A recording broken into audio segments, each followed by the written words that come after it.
ఆ విషయం కూడా 7 తారీఖు నాడు మేము ప్రభుత్వం బాధ్యత తీసుకున్నప్పుడు 7/12/2023 నాటికి గత ప్రభుత్వం నుంచి వారసత్వంగా మాకు వచ్చిన భారము 600,27,00,000 అధ్యక్ష 600,27,00,000 రూపాయల భారము గత ప్రభుత్వం నుంచి మాకు వారసత్వంగా రాజీవ్ ఆరోగ్యశ్రీలో భారం వచ్చింది అధ్యక్ష. అందులో గవర్నమెంట్ హాస్పిటల్స్కి 240,11,00,000, ప్రైవేట్ హాస్పిటల్స్లో 360,16,00,000. అదేవిధంగా అధ్యక్ష మేము ప్రభుత్వం వచ్చిన తర్వాత మేము చేసిన పేమెంట్స్ 7/12/2023 నాడు మేము పదవి చేపట్టినాక 8/12/2023 అంటే ఫైనాన్షియల్ ఇయర్ 2023-24 అంటే కంప్లీట్ మార్చ్ 31, 2024 వరకు వాళ్ళు లేరు అధ్యక్ష. 3 నెలల ముందే ఈ ప్రభుత్వం బాధ్యత తీసుకున్నది. ఈ ప్రభుత్వం బాధ్యత తీసుకున్న 8/12/2023 నుంచి ఈ రోజు వరకు 2,408 కోట్ల రూపాయల 51 లక్ష ఇప్పటి వరకు మన ప్రభుత్వం పే చేసింది అధ్యక్ష. ఇందులో గవర్నమెంట్ హాస్పిటల్స్కి 927,99,00,000, ప్రైవేట్ హాస్పిటల్స్కి 1,480,52,00,000 రూపాయలు. అంటే గవర్నమెంట్లో 34 కోట్లు పర్ మంత్ ఇస్తే ప్రైవేట్లో 55 కోట్లు పర్ మంత్ ఇవ్వడం జరిగింది అధ్యక్ష. అదేవిధంగా అధ్యక్ష ఈరోజు అవుట్ స్టాండింగ్ ఇప్పుడు వారు ఏదైతే చాలా అవుట్ స్టాండింగ్ ఉందని అంటుండ్రో యాజ్ ఆన్ డేట్ 25th వరకు క్యాలిక్యులేట్ చేస్తే ఈరోజు వరకు 727.75 కోట్లు. అంటే వాళ్ళు ఇచ్చిపోయిన 600కు మేము 28 నెలల అదనంగా బకాయి పడ్డది 100 కోట్ల చిల్లరనే అధ్యక్ష. మన ప్రభుత్వం ఎక్కడ కూడా ఎప్పటికప్పుడు దాదాపుగా ఇచ్చుకుంటూనే వచ్చినాము. పాత బకాయిలను తిరిగి చెల్లించడానికి ఆ భారాన్ని వదిలించుకోవడానికి ఇప్పుడు కష్టమవుతుంది. వాటిని కూడా ఏ విధంగా చెల్లించాలనే ప్రణాళిక మనం చేసుకుంటూ వస్తున్నాం అధ్యక్ష. అందులో కూడా గవర్నమెంట్ హాస్పిటల్స్కి ఎక్కువ బకాయి ఉంది. గవర్నమెంట్ హాస్పిటల్స్కి 496.31 కోట్ల రూపాయలు బాకీ ఉంటే ప్రైవేట్లు ఉన్నది 231.44 కోట్లే అధ్యక్ష. సో ప్రైవేట్లో బకాయిలు చాలా తక్కువ ఉన్నాయి. ప్రైవేట్ హాస్పిటల్స్ రాజీవ్ ఆరోగ్యశ్రీ నిధులు ఇవ్వకపోవడం వల్ల ట్రీట్మెంట్ అందించడం లేదు, దానివల్ల పేదలకు అన్యాయం జరుగుతుంది ఏదైతే అపోహ కల్పించే ప్రయత్నం చేస్తున్నారో వాస్తవ వివరాలు ఇవి అధ్యక్ష.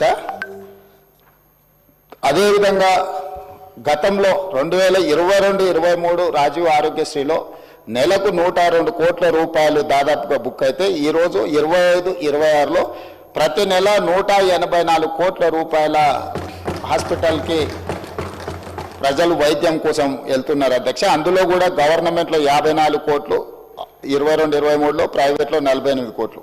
ఈరోజు గవర్నమెంట్లో 87 కోట్లు, ప్రైవేట్లో 97 కోట్లు.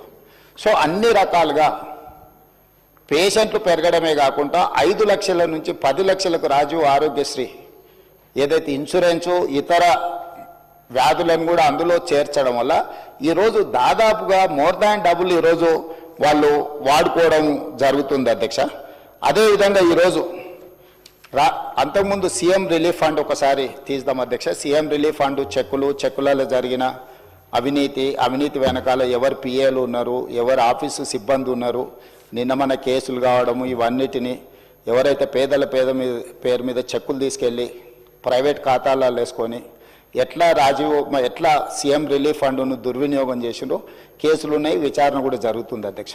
కానీ మన ప్రభుత్వం వచ్చిన తర్వాత సీఎం రిలీఫ్ ఫండ్ కానీ రాజీవ్ ఆరోగ్యశ్రీ కానీ ఎమ్మెల్యేలకు ఆన్లైన్లో వెబ్సైట్ ఇచ్చేసి డైరెక్ట్గా ట్రాన్స్పరెంట్గా ఎవరైనా అప్లై చేసుకునే వెసులుబాటు కల్పించి క్లియర్గా ఇస్తున్నాము. మేము ఈరోజు సీఎం రిలీఫ్ ఫండ్ ఈ 27 నెలలలో 2,046 కోట్ల రూపాయలు సీఎం రిలీఫ్ ఫండ్ ఇచ్చినాం అధ్యక్ష. 2,400 రాజీవ్ ఆరోగ్యశ్రీలో 2,040 దాదాపుగా 4,500 కోట్ల రూపాయలు ఈ 27 నెలల్లో పేదల వైద్యం కోసము ఈ ప్రభుత్వము సంపూర్ణంగా ప్రయత్నం చేసింది. ఇది సరిపోతుందంటే ఇది సరిపోదు అధ్యక్ష. మేము ఎప్పుడు ఇది సరిపోయింది ఇంకా ఇది ఇంతకంటే ఎక్కువ చేయలేమంటలేం. అందుకే ఈరోజు ఇందిరా ఇందిరమ్మ కుటుంబ జీవిత బీమా. ఎవరికి ప్రమాదం వచ్చినా సిపెక్ సర్వే ప్రకారం socio economic education employment political and caste survey ఏదైతే రాష్ట్ర ప్రభుత్వం చేసి ఫిబ్రవరి 4th సోషల్ జస్టిస్ డేగా పెట్టిందో ఆ సమాచారం ప్రకారం 1,15,00,000 కుటుంబాలు తెలంగాణ రాష్ట్రంలో ఉంటే ప్రతి కుటుంబానికి ఈరోజు జీవిత బీమాను అందించి ఎవరికైనా కుటుంబంలో కుటుంబ పెద్దను కోల్పోతే ప్రభుత్వం వైపు నుంచి ఒక ధీమా ఉండాలి. ఈ జీవిత బీమా ఆ కుటుంబానికి ఒక ధీమా అని చెప్పి ఈరోజు మనం నూతనంగా కొత్త పథకాన్ని కూడా మనం ప్రవేశపెట్టుకోవడం జరిగింది అధ్యక్ష. ఈరోజు పేదలను ఆదుకోవడానికి అన్ని రకాల ప్రయత్నాలు చేయడమే కాకుండా ఈరోజు 35 గవర్నమెంట్ కాలేజెస్ ఉన్నాయి అధ్యక్ష. రాజీవ్ ఆరోగ్యశ్రీని భవిష్యత్తులో ఏవైతే టీచింగ్ కాలేజెస్ ఉన్నాయో, ఇక్కడ చాలామంది కాలేజీల యజమానులు ఉన్నారు, private medical colleges nursing colleges నడిపేవాళ్ళు. టీచింగ్ కాలేజెస్కి ఏమో పేషెంట్లు రావటం లేదు, చాలా వాటికి పేషెంట్లు పోయే దగ్గరనేమో ప్రొఫెషనల్స్ లేరు. దీన్ని ఆలోచన చేసి అందుకే దీని మీద వివరంగా ఇంకా చర్చ చేస్తాం. ప్రభుత్వం అన్ని స్థాయిలో మేము ఈరోజు అందరి నుంచి సమాచారం సేకరించినాం. ఏ ఏరియాలో అయితే టీచింగ్ కాలేజెస్ ఉన్నాయో పర్టికులర్గా మెడికల్ కాలేజీలు, రాజీవ్ ఆరోగ్యశ్రీని మొత్తం ఆ మెడికల్ కాలేజీలకు పంపిస్తే అక్కడ చదువుకునే నర్సింగ్ కాలేజ్ స్టూడెంట్స్కైనా మెడికల్ కాలేజ్ స్టూడెంట్స్కైనా పీజీ చదువుకునేటోళ్ళకైనా ఫర్దర్ స్పెషలైజేషన్ చేసేటోళ్ళకైనా విరివిగా బాధితులు వచ్చినప్పుడు వాళ్ళను ట్రీట్ చేయడం ద్వారా వాళ్ళకి వర్క్ ఎక్స్పీరియన్స్ వస్తుంది. అదేవిధంగా Rajiv Aarogyasri CM relief funds కూడా వాటికే ఇస్తే ఆ హాస్పిటల్ల యొక్క నిర్వహణ, మెడికల్ కాలేజీల యొక్క నిర్వహణ కూడా బెటర్గా ఉంటుంది. అందులో పనిచేసే డాక్టర్లు సర్జరీ చేస్తే వాళ్ళకి స్పెషల్ ఇన్సెంటివ్స్ ఇవ్వాలనుకుంటున్నాం అధ్యక్ష. ఈరోజు జీతభత్యాలకే పనిచేసే వాళ్ళు అప్పుడప్పుడు ప్రైవేట్ హాస్పిటల్స్లలో కూడా సర్జరీలు చేస్తున్నారు. వీటన్నిటినీ మనకు తెలుస్తూ ఉంది. అందుకే ఇప్పుడు ఏం ఆలోచన చేస్తుంది ప్రభుత్వం, ఈ టీచింగ్ కాలేజెస్లో చదువులు చెప్పే ఎవరైతే డాక్టర్స్ ఉన్నారో స్పెషలైజ్డ్ ఉన్నారో వాళ్ళు సర్జరీలు చేస్తే సర్జరీలకు వాళ్ళకి స్పెషల్ ఇన్సెంటివ్ ఇవ్వడం ద్వారా వాళ్ళని ప్రోత్సహించాలని ఈ Rajiv Aarogyasri CM relief fund ఇవన్నీ కూడా ఈ మెడికల్ కాలేజెస్కి ఎప్పుడైతే వెళ్తాయో నిధులు, హాస్పిటల్ల నిర్వహణ చాలా పకడ్బందీగా జరుగుద్ది. రెండవది అదనంగా పనిచేసే వైద్యులకు అదనపు జీతభత్యాలు వస్తాయి.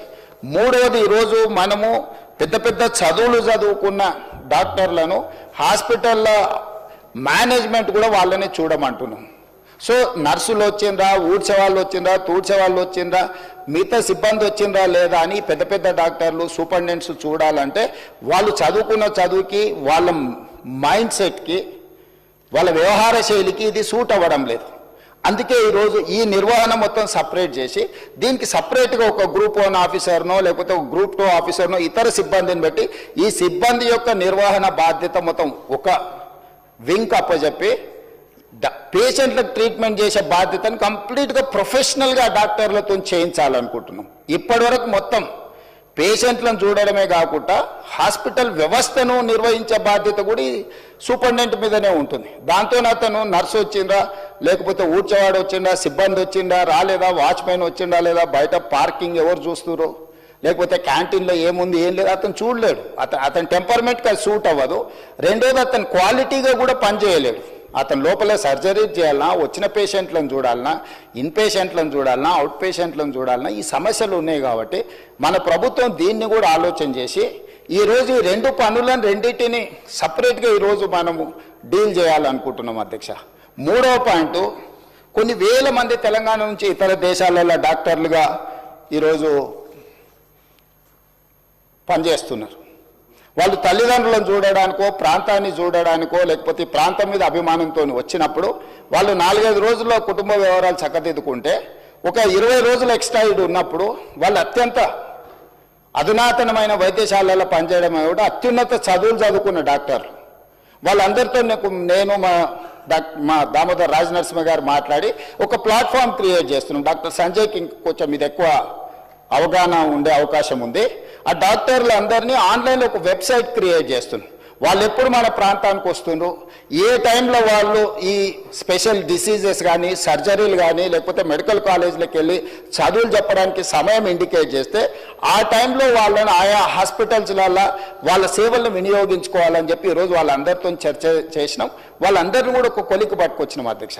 ఈరోజు ఈ ప్రాంతంలో ఉండి గ్రామీణ ప్రాంతాలలో ఉండి ఉస్మానియా కాకతీయ యూనివర్సిటీలలో మంచి చదువులు చదువుకొని ఇతర దేశాలకు వెళ్ళి గొప్ప పేరు సంపాదించిన డాక్టర్లు ఈరోజు తిరిగి సొంత ప్రాంతానికి ఏదైనా చేయాలనుకుంటున్నారు. ఇప్పటి వరకు ఎలాంటి వెసులుబాటు లేదు. ఏ డాక్టర్ ఎప్పుడు ఇండియాకు వస్తుండు, తెలంగాణకు వస్తుండు, లేకపోతే సొంతూరుకు వస్తుండు, ఎప్పుడైనాకి వెళ్తుండు, అతని సమయం ఎప్పుడు ఎలా కేటాయించగలడానికి ఏమీ వెసులుబాటు లేదు. అందుకే మన ప్రభుత్వం ఈరోజు స్పష్టంగా వాళ్ళతో చర్చించి మనం ఈరోజు ఒక ప్రత్యేకంగా ఒక website medical and health department నుంచి క్రియేట్ చేసి ఏ డాక్టర్ ఏ నెలలో ఏ సమయంలో మన దగ్గరకు వస్తున్నాడో ఆ సమయంలో అతను వైద్య సేవలు ఏమైనా అందించాలనుకుంటుండే ఇక్కడ ఉండే పేదలకు ఉచితంగా, అదేవిధంగా ఇక్కడుండే మెడికల్ కాలేజీలలో వెళ్ళి అతని ఎక్స్పీరియన్సు అతని అనుభవాన్ని పాఠాల కింద ఏ విధంగా చెప్పాలనుకుంటుండో ఈరోజు విదేశాలలో నిపుణులైన డాక్టర్లను తెలంగాణ కూడా వాళ్ళ సేవల్ని వినియోగించుకోవాలనుకుంటుంది. కాబట్టి వాటికి కూడా ఒక ప్రత్యేకమైన ఏర్పాట్లను చేస్తున్నాం అధ్యక్ష.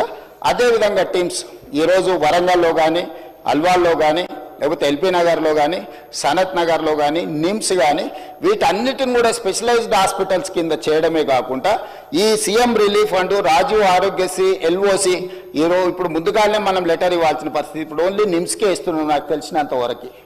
సో ముందస్తుగా ఎవరికైనా ఇబ్బంది వచ్చినప్పుడు వైద్య సహాయం అందించాలి అంటే నిమ్స్కు తప్ప మనం ఎల్ఓసి ఇస్తలేం. ఎందుకంటే ప్రైవేట్ హాస్పిటల్స్కి ఇస్తే మిస్యూజ్ అవుతుందని రకరకాల ఆరోపణలు ఇవన్నీ కొన్ని సమస్యలు ఉన్నాయి. అందుకోసమని ఈరోజు ఈ హాస్పిటల్స్ని అన్నిటిని కూడా బాగా చేసి రాజీవ్ ఆరోగ్యశ్రీ ద్వారా కానీ సీఎం రిలీఫ్ ఫండ్ ద్వారా ఏదైతే మనం ఫండ్స్ ప్రైవేట్ హాస్పిటల్స్కి ఇస్తున్నామో ఈ నిధులను కూడా ఈరోజు సనత్ నగర్, అల్వాల్, ఎల్బీ నగర్, అదేవిధంగా ఉస్మానియా యూనివర్సిటీకి ఈరోజు ఎన్నో ఏళ్ళ నుంచి మీకు తెలుసు ఉస్మానియా హాస్పిటల్ 100 సంవత్సరాల పైబడ్డది, ఇంకా అక్కడే ఉంది. దాన్ని ఇతర ప్రాంతాలలో నిర్మించాలంటే రకరకాల వివాదాలు జరిగినాయి. ఉన్న హెరిటేజ్ బిల్డింగ్ను కూడా గత ప్రభుత్వం కూలగొట్టాలనుకొని రకరకాల చర్చలు జరిగినాయి. నేను వివాదాల జోలికి వెళ్ళదలుచుకోలేదు. ఈరోజు గోషమహల్లో 30 ఎకరాలలో 3,000 కోట్ల రూపాయలతో ఉస్మానియా నూతన భవనాన్ని ఈరోజు 2,000 పడకలతో మనం నిర్మించుకునే పనులు మొదలుపెట్టిన పనులు వేగంగా జరుగుతూ ఉన్నాయి. ఈరోజు గాంధీ హాస్పిటల్, వరంగల్ హాస్పిటల్ వీటన్నిటిని కూడా పూర్తి స్థాయిలో నిర్మాణం చేసి ఒక 10,000 పడకల ఆసుపత్రులు ఈరోజు 10,000 పడకలు అదనంగా ఈరోజు వినియోగంలోకి పేదలకు సేవలు అందించడానికి, వైద్యం అందించడానికి అందుబాటులో వస్తున్నాయి. వీటన్నిటిని కూడా ప్రభుత్వము ఈ సీఎం రిలీఫ్ ఫండ్ కావచ్చు, రాజీవ్ ఆరోగ్యశ్రీ కావచ్చు, వీటన్నిటిని నిధులను వాటికిచ్చి వాటిని కూడా పేదలకు అన్ని రకాల వైద్య సేవలను అందించడానికి ఈరోజు వాటిని కూడా ప్రభుత్వం వినియోగంలోకి తీసుకురావాలని, వేగంగా పనులను పూర్తి చేయాలని గతంలో జరిగిన ఎన్నో నిర్ణయాలను నేను రాజకీయంగా విమర్శించదలుచుకోలేదు. కానీ వాళ్ళకి తెలుసు నిజమేందో, నేను చెప్పాల్సిన అవసరం లేదు.